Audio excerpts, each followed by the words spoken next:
Hello everyone. Today we are going to discuss expression for pressure volume work. Now consider a cylinder having n moles of ideal gas in it, which is fitted by the weightless and frictionless piston.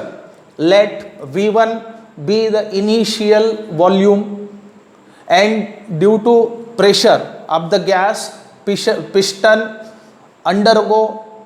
gas undergo expansion, due to which piston travel upward by the distance dx. So dx be the displacement, and due to expansion of gas, volume changes from V1 to V2. So V2 is supposed to be the final volume of the gas. Now P external is supposed to be the external pressure acting on the piston.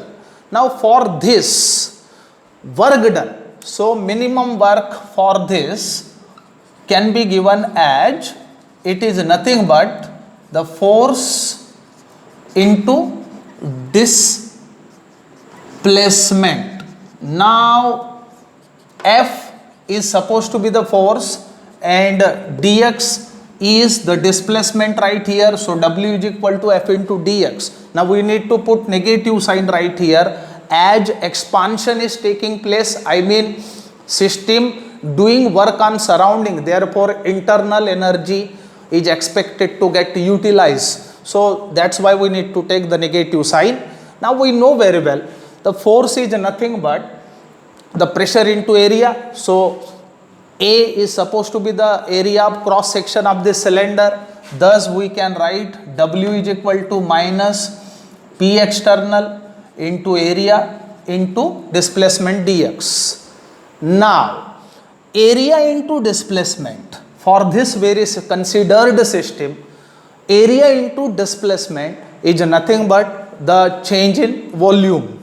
So one can write W is equal to minus P external into change in volume. We know very well that volume is a state function, so this can also be given as minus P external into V2 minus V1. So this is the mechanical work, pressure volume work.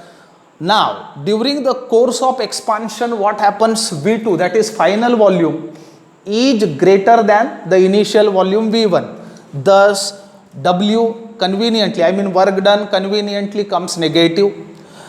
During the course of compression, surrounding does work on system, and in case final volume is lesser than the initial volume, that is V2 is lesser than V1, therefore V2 minus V1 comes negative, and hence W conventionally comes positive. Thank you very much.